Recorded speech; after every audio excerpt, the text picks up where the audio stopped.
Hello, welcome to the DVD or download on how to repair lots of rotten holes in a window that needs lots of rotten holes repairing. So we'll get on, we'll prepare the window, we'll go through the various fillers and things that are on the market. We'll look at techniques to make sure you get a good strong repair, and then finally we'll do the finishing and we'll prepare it nicely for the painting. We won't do the painting in this particular clip, but we'll certainly do a lot of the preparation that is vital for a good long-term window repair. One of the things you will probably find when you come to filling in holes is that it's always a tip of the iceberg situation. So what you think is a small amount of filling to be done typically ends up taking quite a lot more than we bargained for. The other easy mistake, and I've done this, I still do this plenty of times, is that you go to fill a bunch of holes and then as soon as you think you've finished your job, you discover a load more. And the reason that mistake happens is because a lot of people examine their windows with their thumbs and fingers and they press up into the softwood.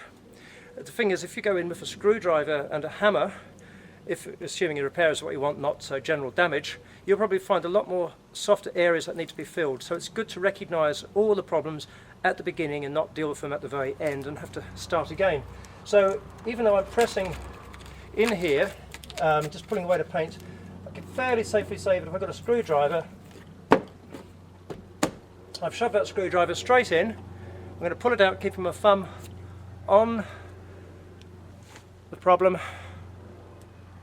That is about 1.5 inches or 40-45 mils of depth of rot. So in fact what was a simple repair is in fact quite large. So we want to make sure we've got enough filler to do that. I could probably guess there's another hole there. It's fairly firm there, soft there.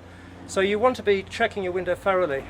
But remember, if you're in a customer's house, please don't start stabbing away like this unless you're actually ready to do the repair.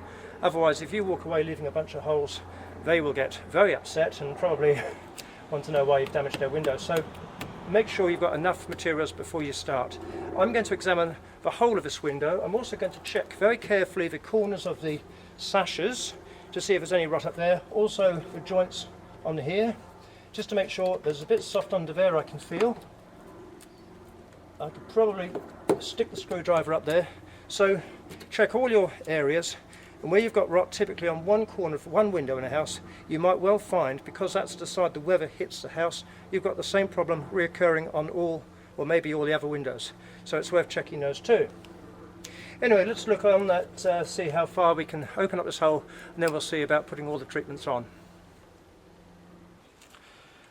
Okay, what I'd like to do is go through with you the various tools that you might need for the job. Now the first thing we have to think of, as always, is safety. So where we've got lead-based paint or just dust that could cause a nuisance, you'd be very good to get a very good quality breathing mask. Second to that, and not behind it, are a pair of goggles, also ear defenders if you're likely to need them. With that said, some of your more basic tools is as a screwdriver, as you've just seen, for examining your window, for finding those rotten areas. You'll also do well to get a nice old rough chisel for gouging and hacking out. Builder's knife is very good for slicing away rotten wood. Certainly tungsten paint scrapes, and we'll look more on these in a bit later on in the clip, because these are your best friends when it comes to doing repairs. Certainly your hammer, paintbrush, sandpaper, maybe a few other minor things.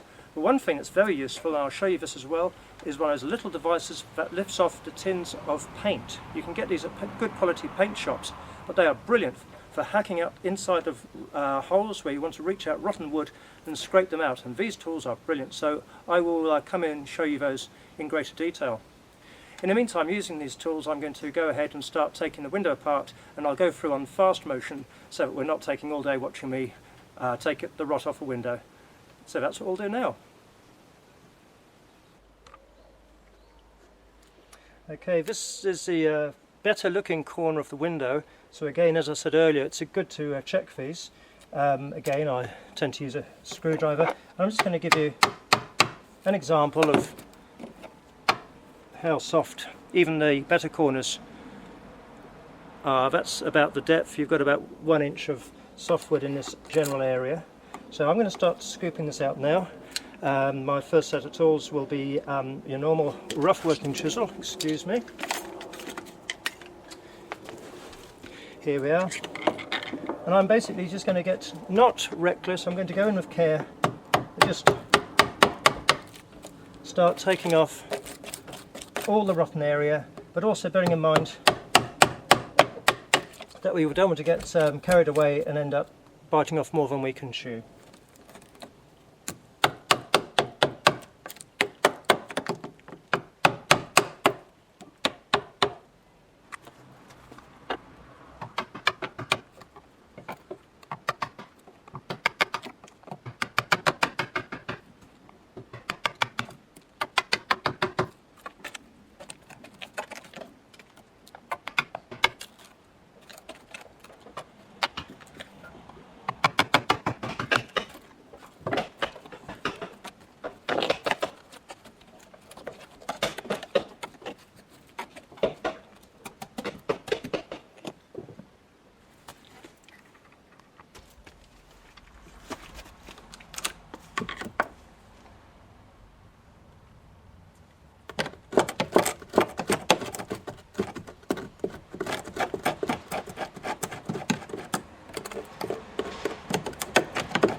Right, you probably remember my mentioning these dear little things, these paint pot openers. Very good, as I say, for ripping out embedded wood rot. So I'm just going to show you here what I mean. So once you've taken off your worst, you can almost dry scrape with these,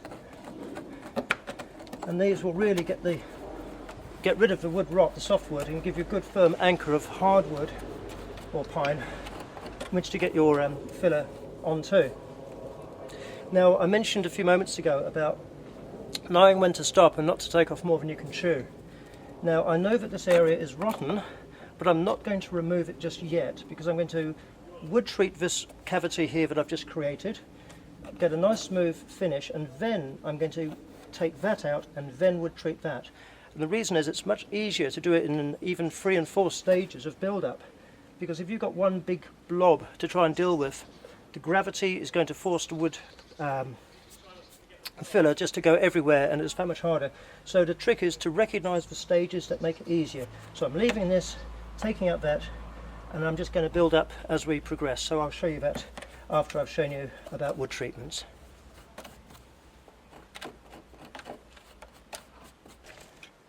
Okay, this is our deep wood treatment.